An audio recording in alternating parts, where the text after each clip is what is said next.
Welcome to the Healthy Skin Show with Jennifer Fugo, where we're flipping everything you've been told about your chronic skin issues upside down and connecting you with alternative solutions your dermatologist never told you about. Welcome back to episode number 87 of the Healthy Skin Show. In today's episode, I wanted to talk about skin picking. I know this can sound like a totally weird topic if you have no idea where I'm going with this, but it is one of those topics that when people raise it in a Facebook group or a forum about how they seem to be unable to control themselves, picking at their skin, itching their skin, touching their skin as a result of having eczema, psoriasis, or any of the other skin conditions we talk about here at the Healthy Skin Show, it can cause a tremendous amount of stress on top of what is already a very stressful condition that you're dealing with on a daily basis. So no matter whether you're dealing with this or a loved one, and you've noticed that this is something that's going on or something they seem to do and can't control, know that you are not alone. This is certainly not a complete guide of how to handle dermatillomania or skin picking disorder. When I see this topic come up in online forums, a lot of people seem to experience this, but they also feel a sense of incredible shame around it. And that's why I wanted to share that this is something that I personally have dealt with and frankly still live with to this day, and hope that this episode will help you understand that you or your loved one is not alone.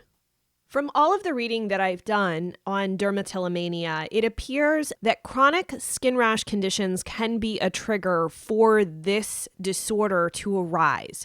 It's in the spectrum of what's considered OCD or obsessive compulsive disorder. And it can also be coupled with obsessive compulsive disorder tendencies, as well as other conditions like trichotillomania, where you're actually pulling out your hair. I found some really helpful resources that I'm actually going to put in the show notes for you to check out because, as I said, I'm not an expert on this. I'm just a person who is living with it essentially, and I wanted to share something that I think a lot of people have shame around and that they believe makes them like almost a broken person. And you're not a broken person. You're going through something that is incredibly stressful. Oftentimes we'll say that stress is a huge trigger for skin rash conditions, but the truth is skin rash conditions and living with them or living with the threat of another flare is equally stressful and traumatizing.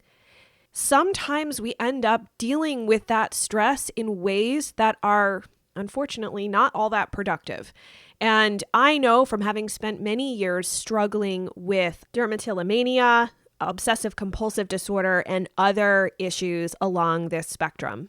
And to be honest with you, as I'm hearing myself say all of this and share all of this with you guys, I'm like, what the heck am I doing? I am putting out there this one thing, this huge thing actually, that I have spent so much of my life hiding. But I wanted to let you guys know who feel really alone and really ashamed right now that you're not.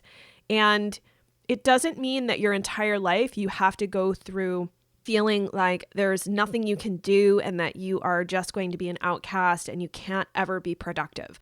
I have certainly spent a lot of time and a lot of energy working on myself to help minimize these types of behaviors that, while in some instances can be helpful, in most tend to be incredibly counterproductive and can cost me hours and hours out of a day.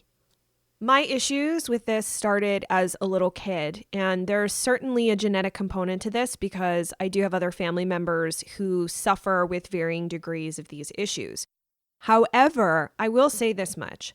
Having gone through this and lived through the level of shame that one can experience by being humiliated and constantly made fun of and bullied in school, I understand quite well why there is so much shame and embarrassment around these types of issues. It's also equally important that if you're supporting someone who's going through this, you do need to understand that this is not something you choose to stop. It doesn't work that way. I would have loved to have chosen to have stopped and just stopped years ago. But it is not that simple. A choice is not what helps you break this type of patterning.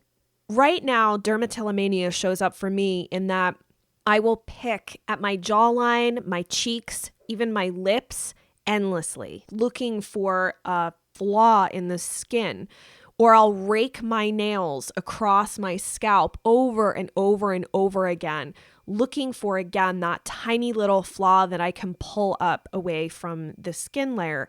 Now, in my particular instance, eczema did not trigger this. It was already going on before I developed eczema. However, there are other people with eczema or psoriasis or something like that that triggers the condition. And this is how their body and their mind chooses to deal with stress. And it can equally then create more anxiety and stress because it's something that's very difficult to control. It's a repetitive, compulsive issue. And as a result, it's actually classified in the DSM-5 as part of the obsessive, compulsive, and related disorders.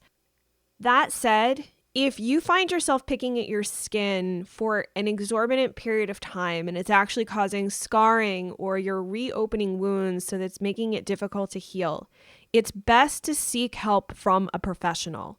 Someone who has experience dealing with these types of conditions.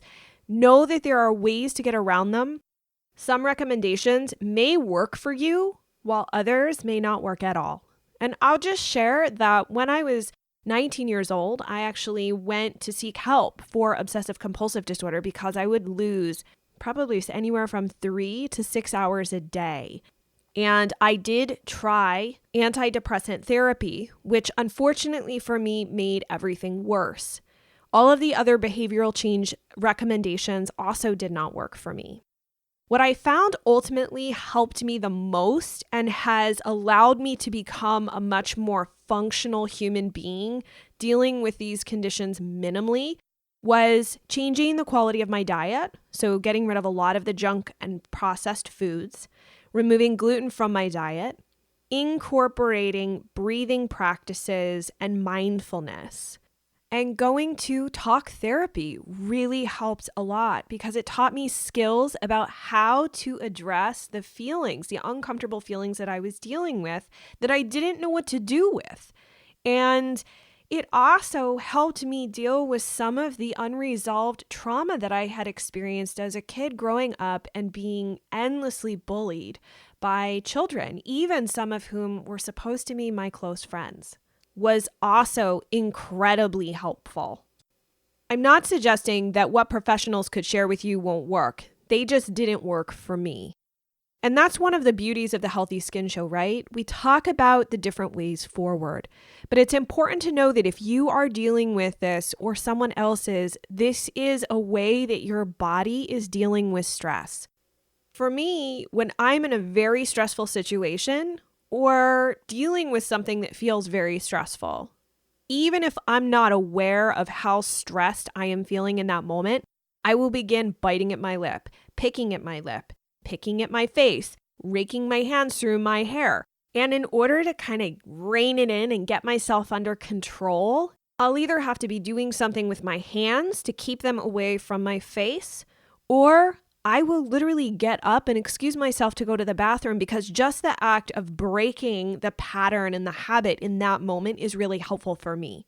But if I was to try to do this years ago when I was at my worst, I unfortunately don't think that it would have helped me then because the urge to do that was so incredibly intense. Wherever you are on your journey, I want you to know that you are not alone. If you have no idea what this feels like, I'm so happy for you. I'm so happy for you. But if just one person listening to this episode finally has somebody say, I get you. I know what this is like. I see you. And you don't have to feel ashamed and alone about what is happening to you. And it makes sharing what has felt for a large majority of my life to be something to be very shameful, all the more worth it. Because I go through life hoping that one day I can completely embrace all the nuances of who I am. but it takes a long time and many, many years to unpack all of that, especially when it's something like for me that started when I was a little girl. I had no control over it. I didn't learn it from someone. It wasn't triggered in adulthood. It's something I've been living with for probably close to 35 years. And as I said, if you are supporting someone going through this, please stop telling them to stop. They already want to stop. No one wants to do this. It's not a choice. And I know that it's very difficult for someone who doesn't do this to understand that, because most of life feels like it's all about choices. This is not about choices. The only choice that you can make is whether you seek to go get help and try to address it by supporting your stress levels. That's the choice that has to be made. Whether you choose to stop in that moment or not is unfortunately outside of your control. I hope this episode is helpful, and I would love to hear from you if you or someone you know has been dealing with this. You can head on over to skinterrupt.com/087 in order to share what your experience has been, as well as take a look at all the resources and show notes for this episode. And you know what to do. Head on over to your podcast platform of choice, rate and review The Healthy Skin Show, and then hit the subscribe button so the next episode lands on your mobile device without you having to do a thing. And last but not least, the most important part, if you know someone who's dealing with this, who needs to hear this, please share this episode with them. Like I said, if I only help one person, if just one person hears this and they feel less alone, that has made this very private share all the more worth it. Thank you guys so much for tuning in, and I look forward to seeing you in the next episode.